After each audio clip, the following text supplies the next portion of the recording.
Hi, I'm Paul Marcel. I wanted to do a quick video review comparing the Festool RO125 sander and the Festool RO150 sander. Since this is a common thing to see them side by side, I thought that if I show you some of the parts here, it might help you make your decision. Now, the two sanders, these would be the heads that come with the sanders. Both of these are the semi-soft head, and they are replaceable like you saw in the other review videos. The surface area, of course, is considerably different. The 125 is 125 millimeters or 5-inch diameter, and this one is the 150 millimeter or 6-inch diameter. Now, between the two, that means this one has 44% more surface area. So if you tend to be doing large built-ins, or if you're a boat builder and you're doing the outside of a boat or stripping anything like that, obviously having something that is much larger is going to help you get that job done faster. Now, if you tend to be using this on rails and stiles, you may actually prefer the smaller sander, simply because this is extremely comfortable to hold, at least to me. Everything is going to be subjective in that case. So this is very comfortable to hold, whereas this one here is a bit more work and hanging on to it. Weight-wise, this is 4.4 pounds. This one here is 5 pounds. Not a huge difference, especially because you're going to be letting it sit on the head anyway. If you're going to be using a two-handed grip and pressing down at all, it's still not, the weight isn't going to make any difference in that respect. Dust collection is great on both of these sanders. They both use the same type of D27 hookup to your tool hose. They both have the plug-it connector in the back, so you don't have to worry about one of them draping a hose. This Rotex 150 does have the option of being able to remove this portion here is part of the dust shroud, and you can remove that very easily, like I showed in the video for the 150. Except since I don't remove it very often, it's a little on the snug side. There we go. So this can be removed, and it's handy if you're going to be using this for polishing applications where you don't care about the dust collection.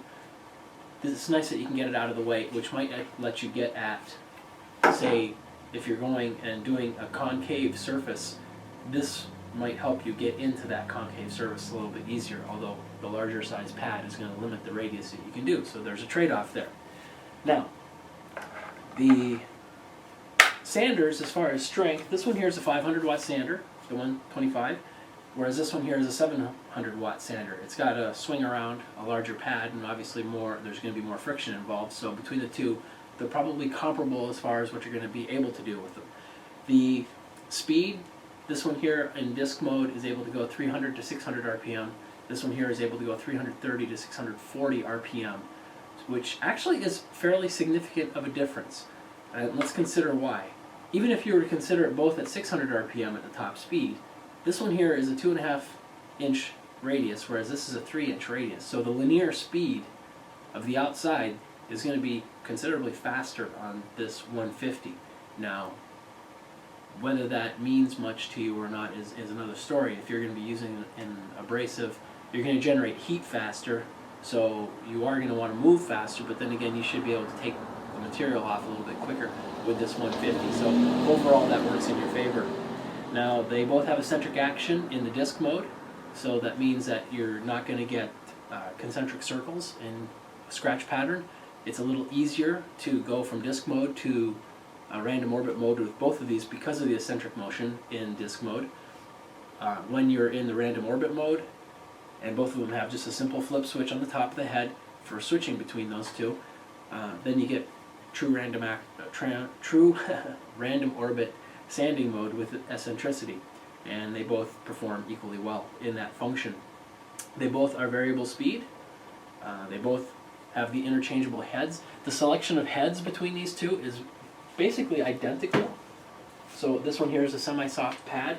Both of them have a hard pad, and I will give one recommendation is make sure you get the hard pad for whichever one of the two that you use. In my demos, you'll see why. I'll give you some more details of why I prefer those.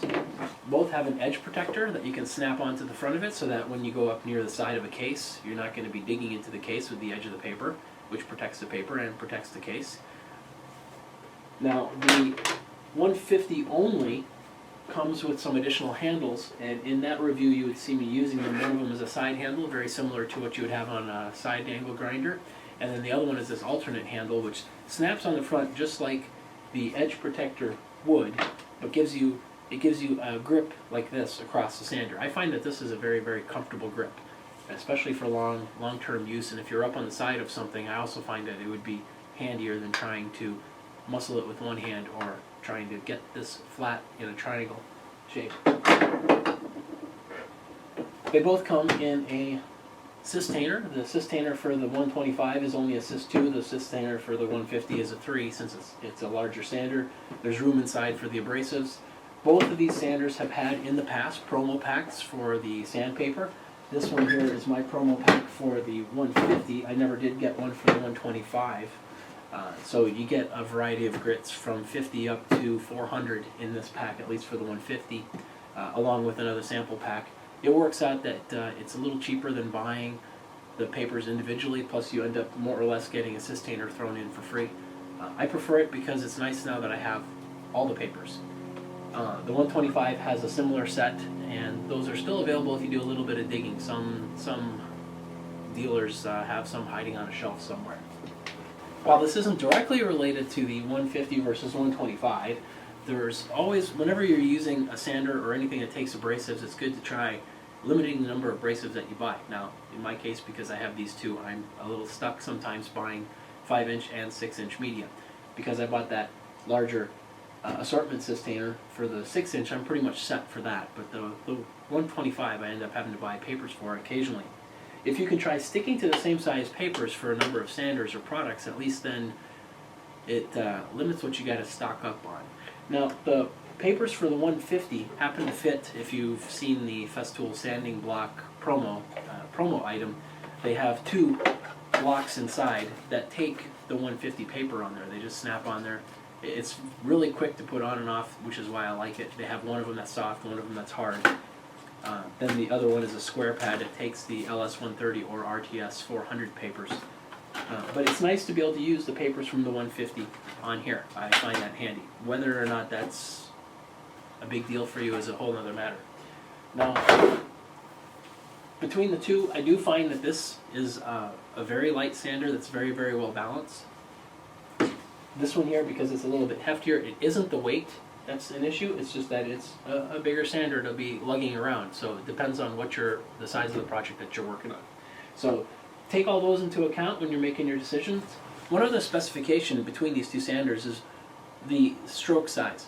The stroke size for the 125 is 3.5 millimeters, whereas the Rotex 150 has a stroke size of 5 millimeters. Now, that's going to make a big difference regardless the size of the surface of the head. Obviously, that makes a difference that's very visible. The stroke size on this one it's not going to be anywhere near as aggressive as this sander here is the 150. Whether you need that aggressiveness or not is another matter. You can, when you're doing disc mode, you're not going to get that full eccentric motion anyway for the stroke size. The stroke size is only in the random orbit mode. So you can liken these sanders to being a disc sander along with either an ETS 125 or an ETS 150, and you could take some comparisons from there. In the case of the ETS, there is one that has a 3 millimeter stroke and a 5 millimeter stroke. The 5 millimeter stroke would be nearly the equivalent of this Rotex 150 in random orbit mode.